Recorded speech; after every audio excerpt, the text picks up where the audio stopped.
Welcome into Hittin Hard with Jon Chuckery here on Locked On Sports Atlanta. Today on the show, we talked O-line yesterday, how I'm building my defensive line. Could one Hawk benefit from a new CBA in the NBA? And do you draft or do you sign a free agent for another wide receiver? It's all next. It's Hittin Hard with Jon Chuckery, Locked On Sports Atlanta. This is Hittin Hard with Jon Chuckery, part of Locked On Sports Atlanta. And it starts now.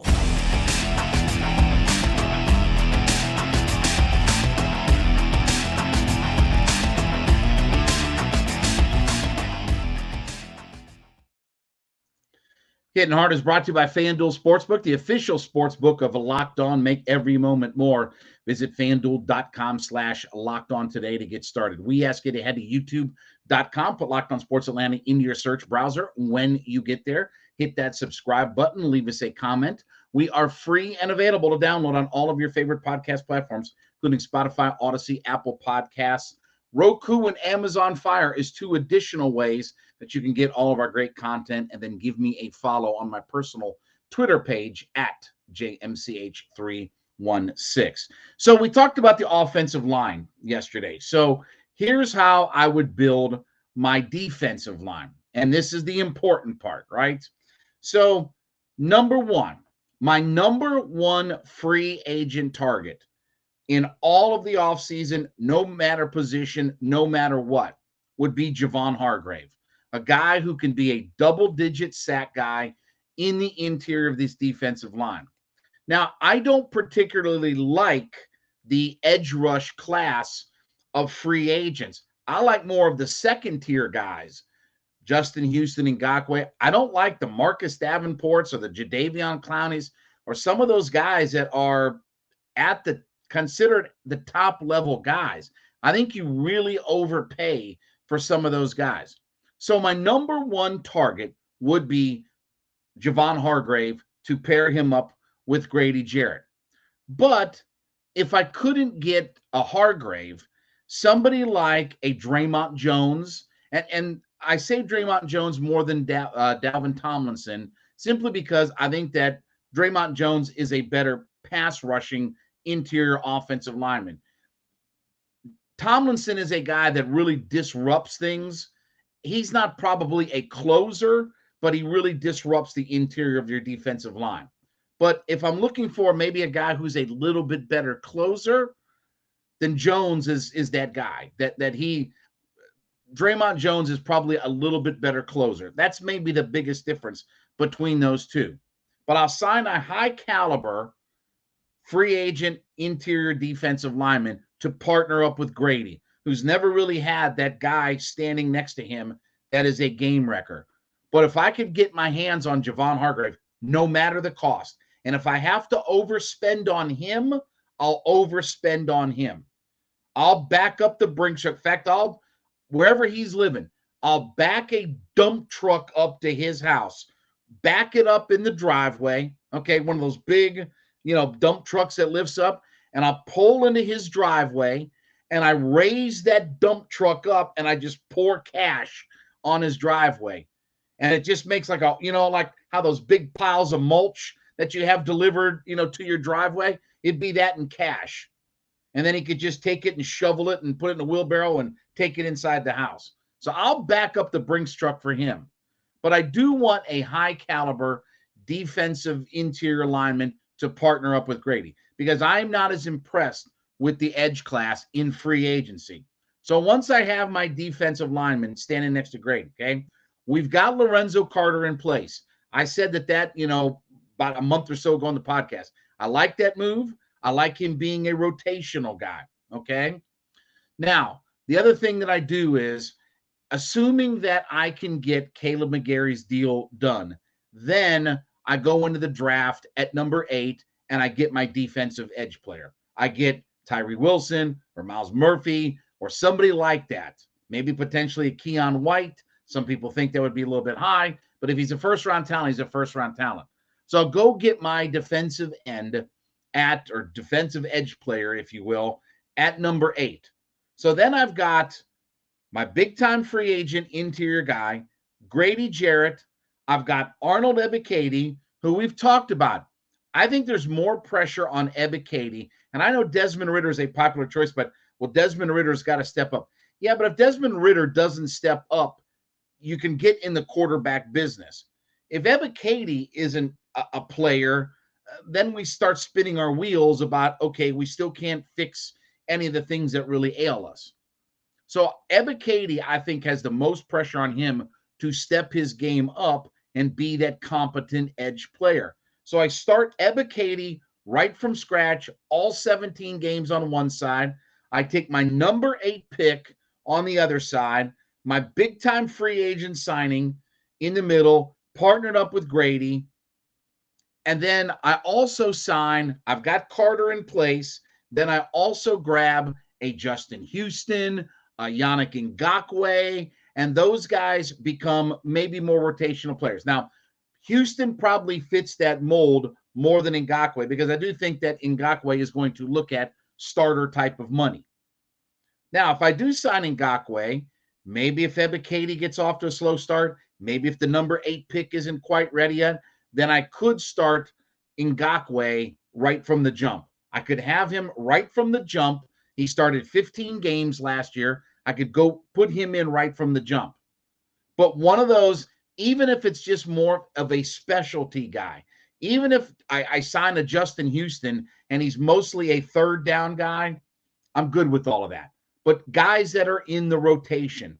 So I have Carter, a mid-tier free agent signing, and then Ngakoue or Houston or somebody like that as rotational pieces, with Ebiketie ideally and the number 8 draft pick on the outside, and then my big-time home run free agent interior guy to pair up with Grady Jarrett.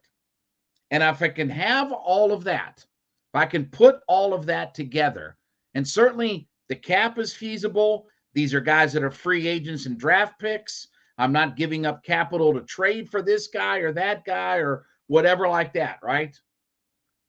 But certainly Hargrave would be my number 1 target in all of free agency. That would be the guy. More than trading for Lamar Jackson, more than doing anything else, I have to get disruptive on my defensive line. We are by far and no means any sort of disruptive team on our defensive line. And this is going to be, to me, the number 1 thing that the Falcons have to figure out, even more than quarterback, because I can get in the quarterback business at some point. But if I can't get my defensive line, look, we talk about this in the NFL, okay? If there's one thing that your defense has to do, one thing that your defense has to be able to do, it is sack the quarterback. And I don't want to, that's why I don't want Jesse Bates or corners or anything like that.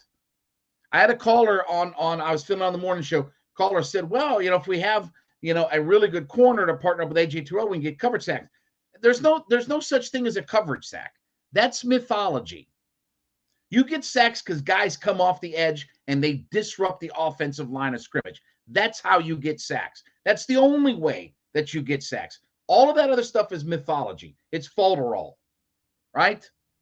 Give me a guy that disrupts in the interior. Give me a guy that can come off the edge, and I partner him up with my second-round draft pick from last year. So Ebiketie on one side, number 8 pick on the other, a Houston and a Carter in my rotation with Grady and my top-tier free agent, whether it's a Hargrave or Draymond Jones or somebody like that on the interior. And now I can become a disruptive defensive line.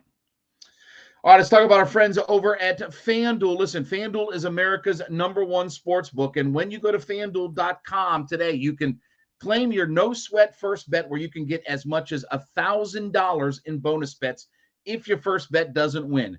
Download the FanDuel Sportsbook app. It's safe, secure, super easy to use.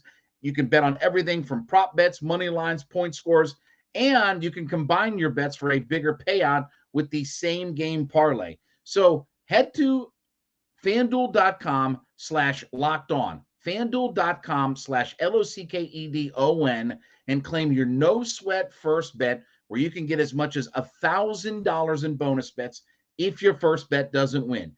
FanDuel.com/lockedon. Make every moment more with FanDuel, the official sportsbook betting partner of the NBA.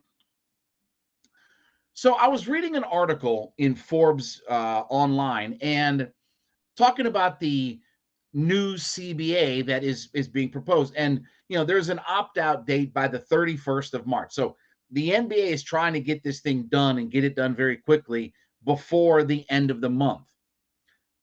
If some of the things that go through, that are proposed to go through, happen, one guy should be very happy, and that is Dejounte Murray. Now, we know that Dejounte Murray is going into next year in the last year of his contract. He plays his final year. He will be an unrestricted free agent after that, okay? But according to Forbes, one of the things that's being proposed is currently in the CBA, a player can get as much as 120% above their current salary in an extension. Okay, so take 120%. So at this point, you're looking at a $17.7 million deal for Dejounte Murray. That's what he goes into next year with. Okay, they can offer him as much as 120% according to the current CBA agreement. But the new CBA is looking at increasing that to 140 to 150%. So right now, as of right now, the Hawks, if they extended under the old condition of the CBA, a contract extension to Dejounte Murray, it would be 4 years and $95.2 million. If this new percentage, and they get the bump and the new CBA goes to 140 or 150, if it's on the 150 side, then that number can go up to 4 for 119. Now, that's for an extension, okay? Now, here's the thing, though.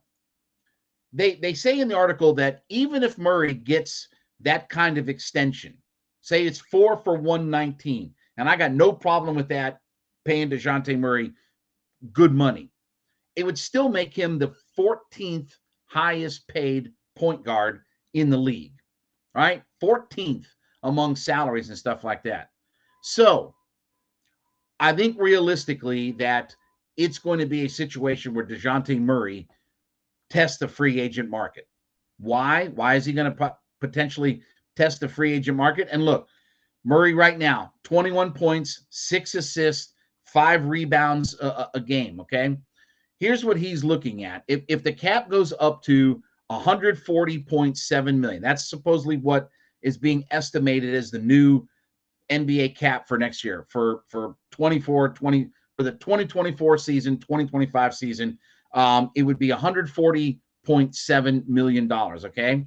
So the Hawks would be able to offer on the top end 5 years and $244.8 million, whereas another team that would come in could offer him 4 for $181.5 million.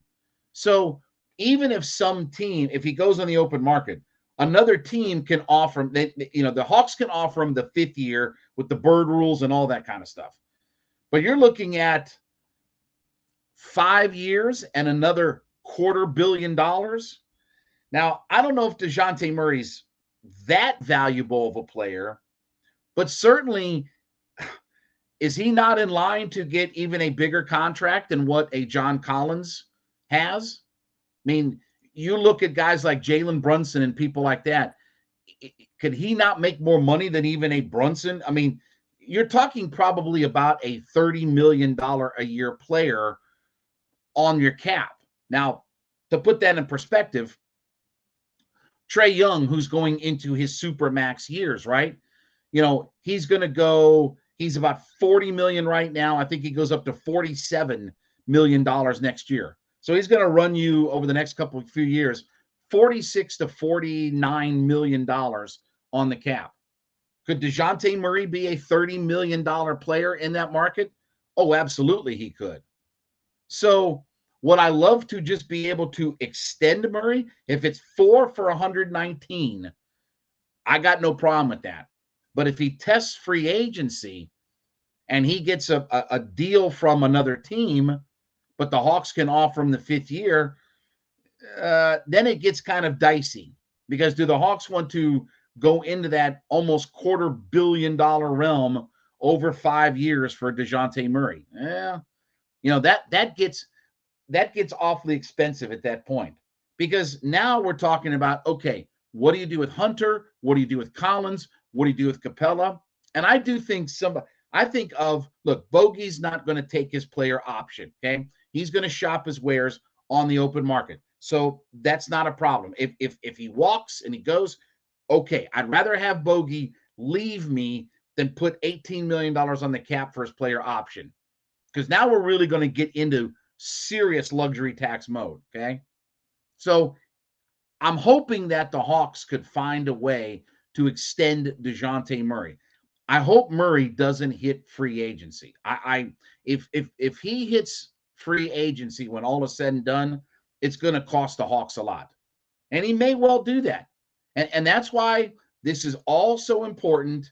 Look, yes, it's the future plans of what this Hawks team is going to be and what Quinn Snyder and all this kind of stuff. We talk everything about Trae Young, but certainly Dejounte Murray is a guy that they have to assess whether or not he fits in this organization. What can we pay him? How much are we going to dip into our pool of money to pay him for? Do we move on from a John Collins? Do we move on from a DeAndre Hunter? Do we move on from a Clint Capella? Because I think one of those 3 guys is going to end up getting moved by the time the draft happens.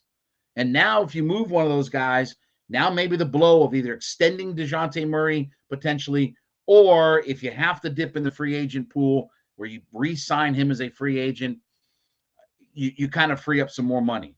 But this team, make no mistake about it, this team is going in the luxury cap next year, or luxury tax, I should say, next year, because Hunter's contract is bigger. You got more money allocated to John Collins. You got more money allocated to Trae Young. You got more money allocated to Clint Capella. So even without Bogey and all these things, it's still going to put them in the luxury tax. Now the question is for the Hawks and Tony Ressler more specifically. Yeah, Landry Fields can say whatever he wants, but if Tony Ressler only wants to be so far into the luxury tax, then Tony Ressler is only going to be so far in the luxury tax. And that's why the idea of getting Dejounte Murray, who could really benefit from, he's a guy that is probably undervalued based upon the current CBA and based upon the deal that he signed. He's probably looking at a guy that will certainly command a big salary if he hits the free agent open market. But even if he gets extended, maybe that's a way for the Atlanta Hawks to keep him in place without letting him hit free agency.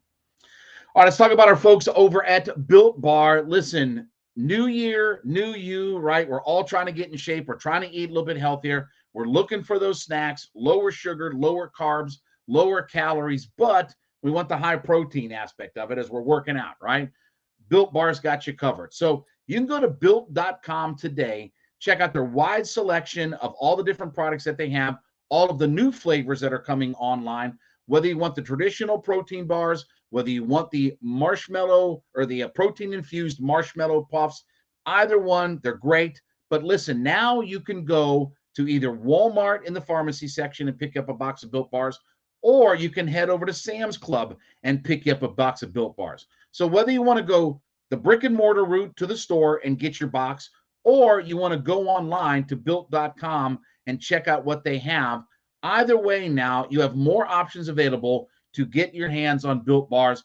Built Bars are fantastic.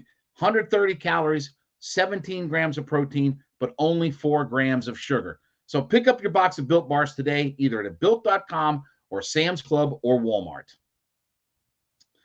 So when it comes to the Atlanta Falcons, we just saw that literally just a few minutes ago, Adam Thielen is now a free agent, right? He's been cut by the Minnesota Vikings. So here's a top wide receiver that for the last few years has been a really good player. certainly different free agent guys on the marketplace. Okay, so do you sign a free agent, because we can always use another free agent? We can certainly use a number 2 wide receiver on this roster, right? Even though we've invested the number 8 pick and pass catcher, number 4 pick and pass catcher, but if we're looking at adding another piece to our wide receiver room, certainly the Falcons could use one of those guys.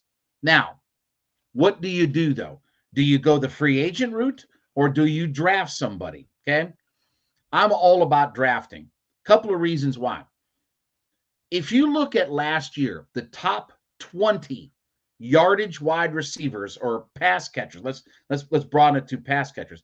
Of the top 20 pass catching guys from last year by yardage, okay?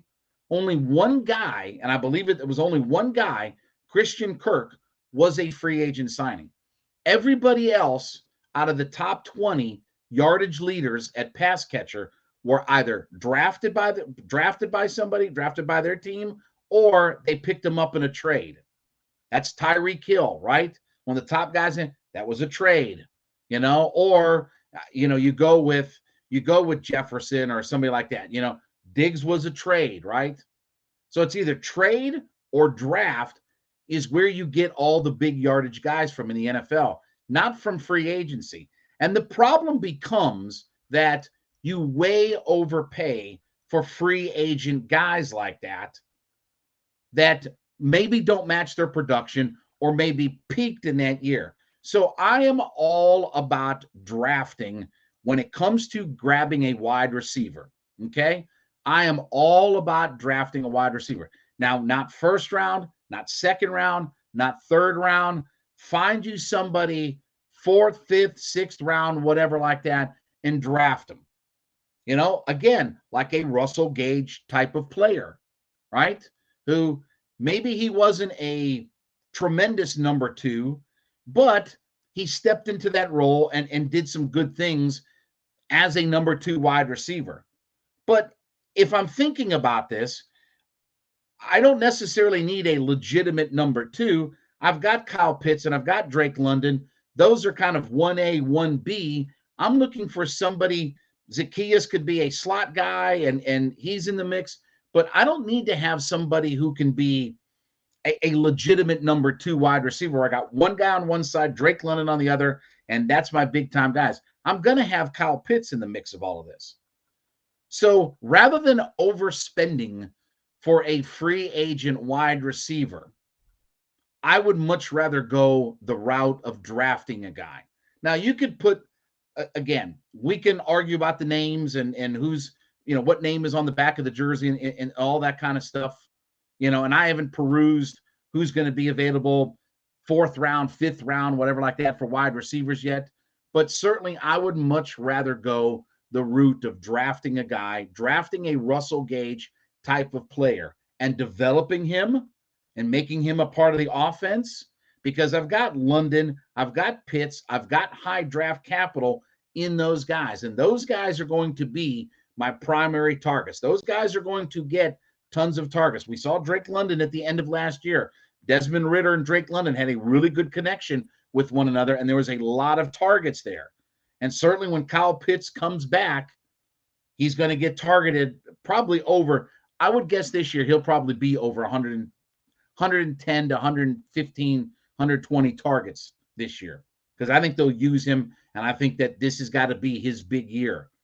And then again, we also have, if we bring back Michael Pruitt, that's our other unicorn that we got. Oh, he's not a unicorn. Oh, we had twice as many touchdowns as Kyle Pitts. Anyway, we can discuss that a whole nother time. But I'm more in the business of going out and drafting a wide receiver to get that second guy than I am overspending on free agency. And it's not that there aren't guys that could give you some production, but when you look at, again, the stat, if you look at the top 20 yardage pass, because Travis Kelce is in that mix as well. Yardage pass catchers. There's one guy that was a free agent signing.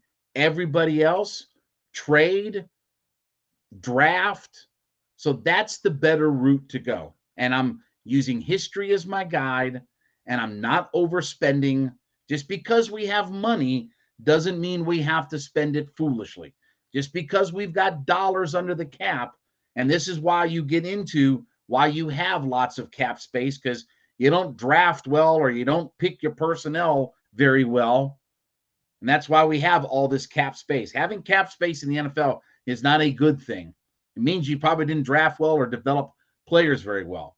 So let me go in the draft, not first, not second, not even third, fourth and on. Let me go find a wide receiver of a caliber of a Russell Gage who listen, I know he's probably in some ways his own unicorn because he really developed from a special teams player into a competent wide receiver, but I can find more of those guys than overspending for somebody who cost me a lot of money, maybe doesn't match the production, and I'm still going to be a run-first offense when all is said and done.